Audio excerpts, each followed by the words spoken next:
Ce dimanche 31 mai, la cathédrale Saint-Paul du Plateau s'est éveillée plus tôt que d'habitude. Sous sa grande voile blanche tendue vers le ciel, l'église de Côte d'Ivoire s'est rassemblée. Tous les évêques du pays, des prêtres, des religieux, des religieuses et un peuple de fidèles venus en nombre.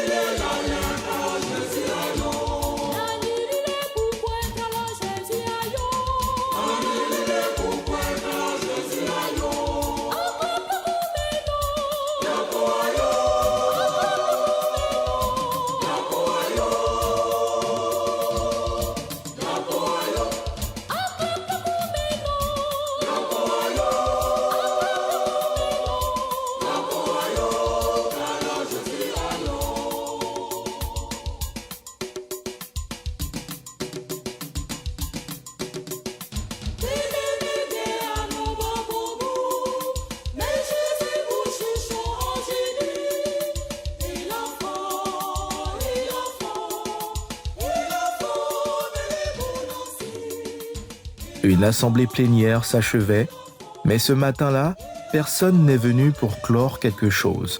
On est venu pour rendre grâce.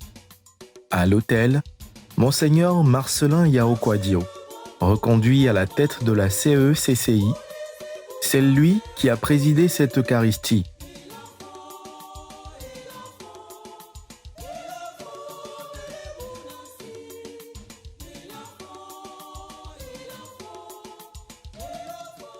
À travers l'invitation de Saint Paul dans la deuxième lecture, soyez dans la joie, cherchez la perfection, encouragez-vous, soyez d'accord entre vous, vivez en paix, saluez-vous les uns les autres par un baiser de paix. Frères et sœurs, cet amour qui réside en ce Dieu de communion et d'unité s'apparente, ou mieux, ressemble à celui d'une famille. Dans la famille, chaque membre, père, mère, enfant, a une identité unique.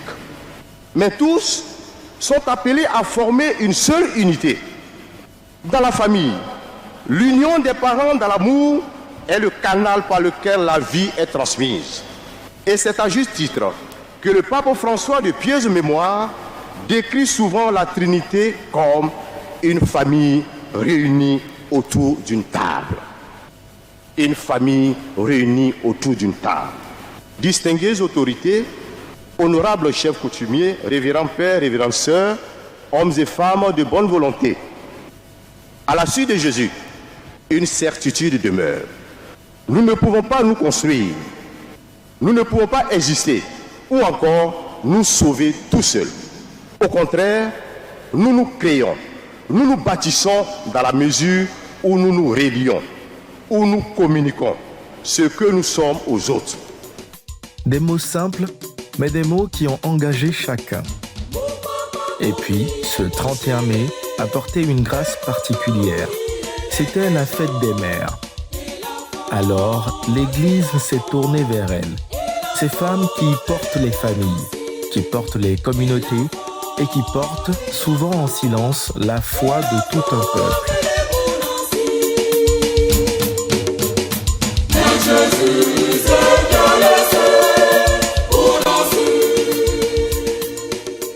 Les évêques leur ont adressé leur reconnaissance et des prières sont montées en leur honneur. Dans les travées, des regards ont brillé. Une maman a essuyé une larme, une autre a souri. Ce matin-là, la première des églises, c'était elle. Au terme de la célébration, l'archidiocèse d'Abidjan a offert des présents aux évêques. Un geste de gratitude et de fraternité. La marque d'un passage marquant dans la capitale économique.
Puis est venu le moment tant attendu, l'annonce officielle des nominations décidée en assemblée.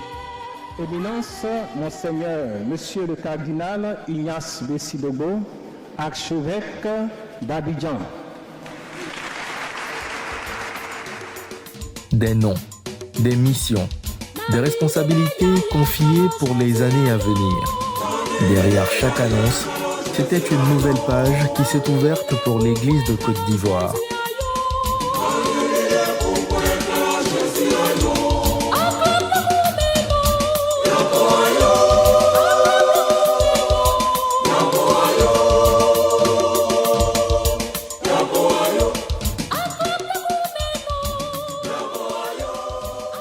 La journée s'est achevée comme elle a commencé, ensemble. D'abord, manifester notre reconnaissance à Dieu qui a renouvelé sa fidélité à nous donner le souffle de la vie.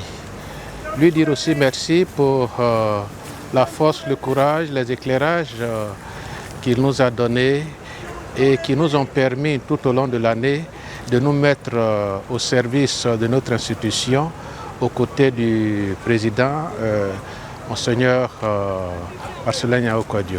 Les sentiments que j'ai, ce sont des sentiments d'église. J'accueille cette nomination avec beaucoup d'humilité. Dans un esprit d'église, c'est l'esprit du service. C'est l'esprit du service. Je demande simplement au Seigneur de me donner la force de servir et d'être à l'écoute de mes frères. Mais c'est déjà une grande joie pour moi.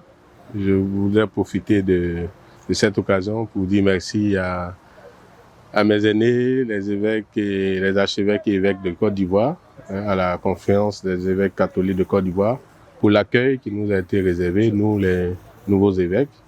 C'était un accueil chaleureux, fraternel.